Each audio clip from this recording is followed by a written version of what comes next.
नमस्कार, good news today में आपका स्वागत है। मैं हूं आपके साथ वैभव राज शुक्ला और रूस और यूक्रेन जंग की तमाम खबरें लेकर आपके बीच में आया हूं। रूस यूक्रेन जंग को अब 20 दिन हो चुके हैं और जंग अब फाइनल राउंड में चल रही है।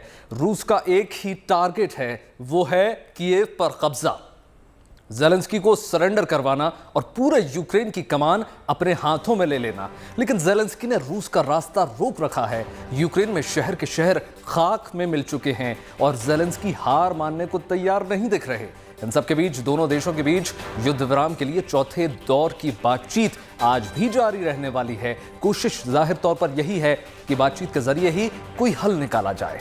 आज होने वाली बातचीत में शांति, युद्ध विराम, सैनिकों की तत्काल वापसी और सुरक्षा गारंटी पर तमाम चर्चाएं होने जा रही हैं। रूस और यूक्रेन के बीच सोमवार को चौथे दौर की वार्ता शुरू हुई। अब फिर वीडियो कॉन्फ्रेंसिंग के जरिए दोनों देशों की बातचीत होगी। यूक्रेन अपने देश में शांति, तत्काल युद्ध विराम और सभी रूसी सैनिकों की यूक्रेन से वापसी की मांग को लेकर बातचीत कर रहा है।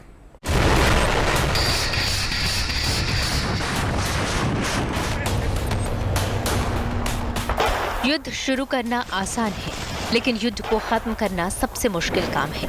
यूक्रेन और रूस के बीच जारी जंग की एक फाइल दोनों मुल्कों के बीच जंग के मैदान में बारूद की लड़ाई की है, तो दूसरी फाइल टेबल पर बातचीत की है।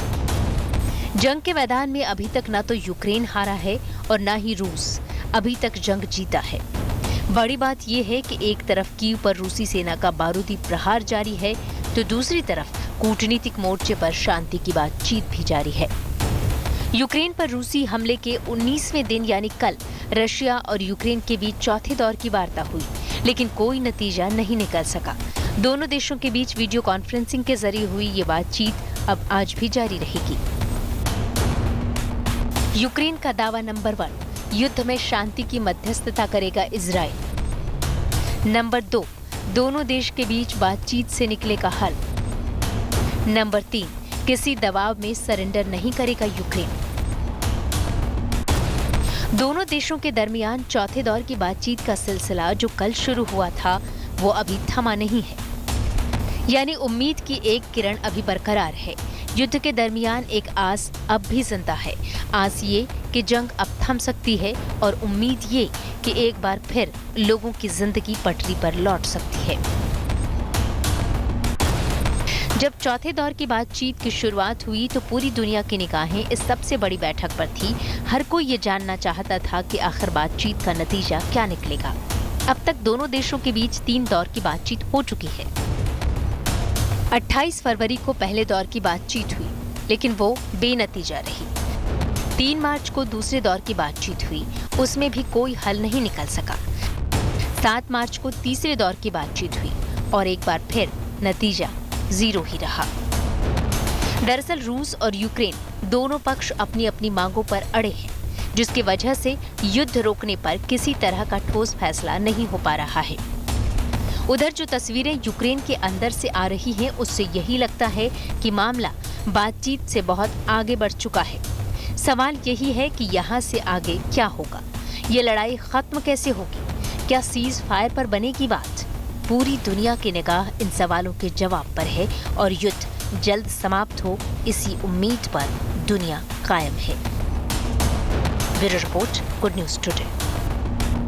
देखिए, कहते हैं जंग किसी मसले का हल नहीं होती, बल्कि खुद एक बहुत बड़ा मसला होती है। जंग अपने आप में बर्बादी की दास्तान समेटे होती है, लेकिन जंग के बीच भी अमन और शांति की उम्मीद जिंदा रहती है। रूस यूक्रेन के शहरों पर बम बरसा रहा है, शहर के शहर तबाह हो चुके हैं और जिंदगी जीने की जद्दोजहद अब भी जारी है। यूक्रेन के तमाम शहरों से लोग जिंदगी की तलाश में पलायन कर रहे हैं, इस उम्मीद के साथ कि शायद जंग जल्दी थम जाएगी, शायद फिर से एक बार वो अपने घर, अपने वतन, अपनी जमीन पर लौट पाएंगे और फिर एक बार अपनों के बीच, अपनों के साथ एक नई शुरुआत कर सकेंगे।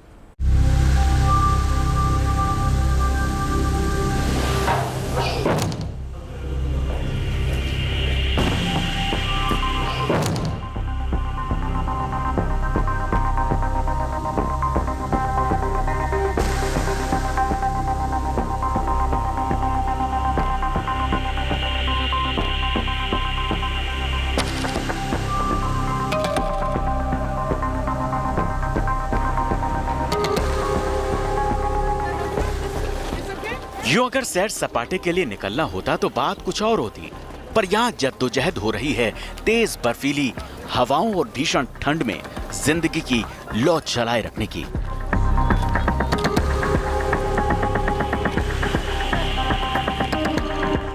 कभी अपने आशियानों में ठाठ से रहने वाले ये लोग आज शरणार्थी बन गए हैं, दूसरे देशों में पनाह मांगने को मजबूर हो गए हैं। ये सभी यूक्रेन की सरहद को लांघ कर रोमानिया पहुंचे हैं।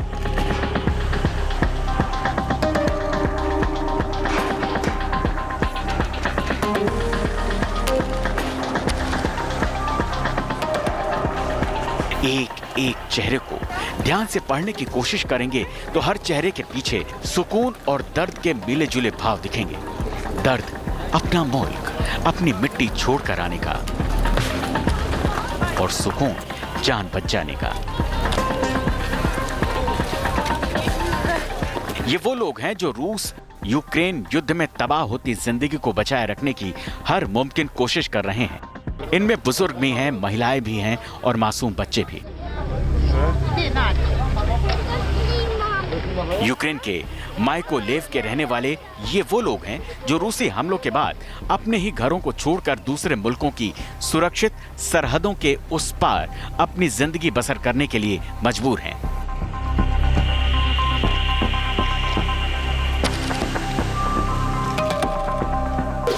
Нас бомбят, нас взрывают дома, люди остаются без жилья. Нам страшно. अब उन इलाकों का हाल देखिए जहां से लोग अपना घर बार छोड़कर निकल रहे हैं। तस्वीरें यूक्रेन के माइकोलेव शहर की है, जहां रूसी हमलों के बाद बड़ी तादाद में लोगों ने अपने घरों को छोड़ दिया। 0 से -10 डिग्री नीचे के तापमान में हर कोई महफूज जगह की तलाश में निकला है। बर्फीला मौसम और नश्तर सी चुभने वाली ठंडी हवा लोगों का कड़ा इम्तिहान ले रही है। शहर बियाबान है और वहां मौजूद घर खंडहर में तब्दील हो गए हैं।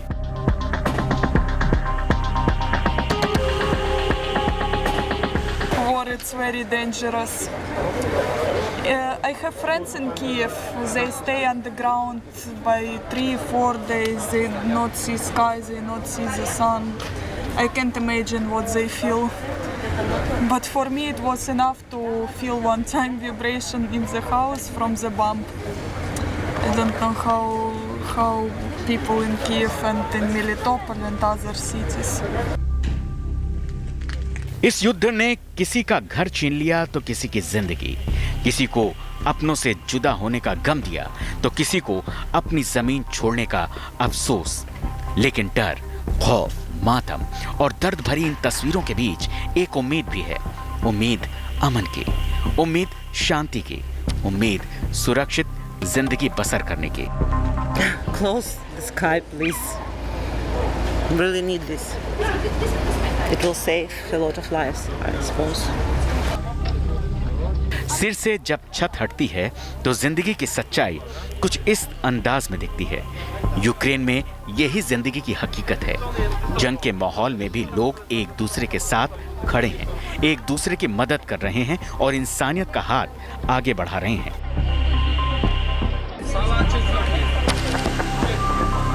यूक्रेन से लगातार लोग आसपास के देशों में पहुंच रहे हैं। रोमानिया के एक स्टेशन की यह तस्वीर बता रही है कि यूक्रेन से लोग कितनी तादाद में पलायन कर रहे हैं। इनमें बुजुर्ग से लेकर नौजवान भी हैं, मासूम बच्चों को गोद में लिए महिलाएं भी हैं। बेशक तस्वीरें दर्दनाक हैं, लेकिन दिल को दहला देने वाली इन तस्वीरों में उम्मीद की एक किरण भी दिख रही है, हौसला और जज्बा भी दिख रहा है। भले ही चेहरे पर खुशी ना हो, दिल में सुकून ना हो, लेकिन संकल्प है अपने घर को दोबारा बनाने का संकल्प।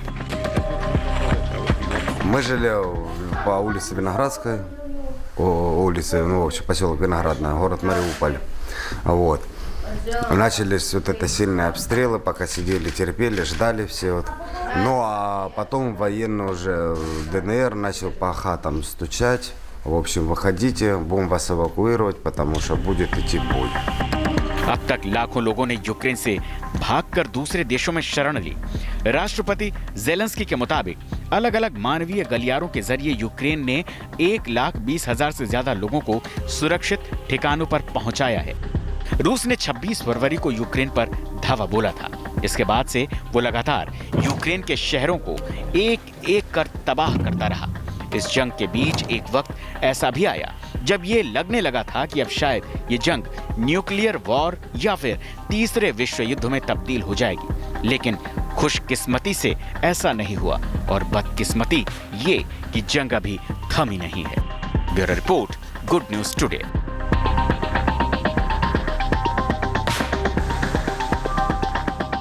रूस ने यूक्रेन की राजधानी कीव की घेराबंदी कर रखी है। कीव को हर तरह से घेर रखा है। उसके आसपास के इलाकों में रूसी टैंक तैनात हैं और बैटल ऑफ कीव अपनी फाइनल राउंड में चल रहा है इस वक्त। एक तरफ देखिए कीव की सरहद पर यूक्रेनी सैनिकों ने रूसी टैंकों को रोक रखा है, तो दूसरी तरफ कीव में रहने वाले लोग भी अपने जाबाजों की सलामती के लिए दुआएं कर रहे हैं, उनके सुरक्षित लौटने के लिए प्रार्थनाएं कर रहे हैं। ये ही दुआएं और प्रार्थनाएं जो हैं मैदान जंग में यूक्रेन के सैनिकों को हौसला और जज्बा दे रही हैं।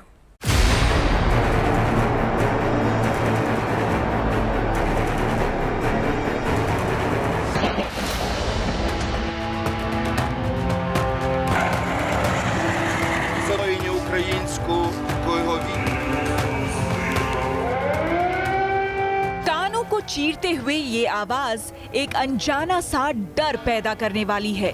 ये आवाज इस बात का इशारा है कि जंग एक बार फिर तेज हो चुकी है।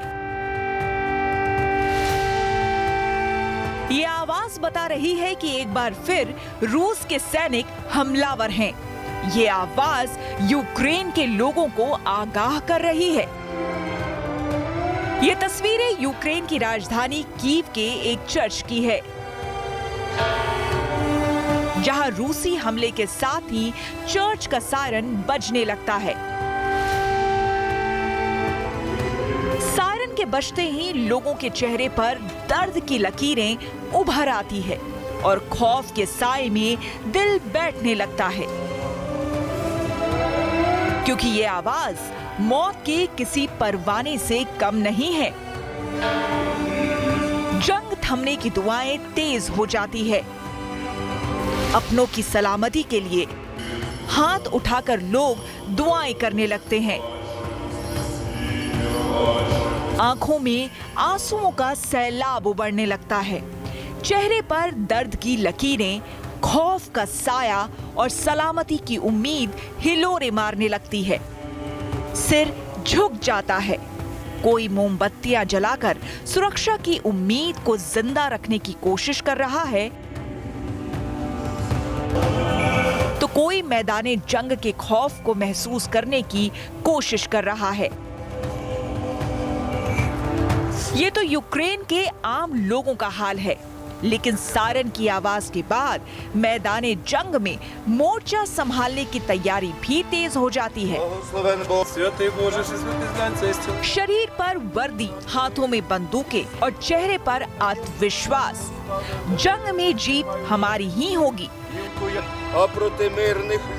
ये यूक्रेन के वो सैनिक हैं जो जंग के मोर्चे पर जाने को पूरी तरह से तैयार हैं। लेकिन रूस के सैनिकों को धूल चटाने से पहले फतेह का आशीर्वाद भी जरूरी है।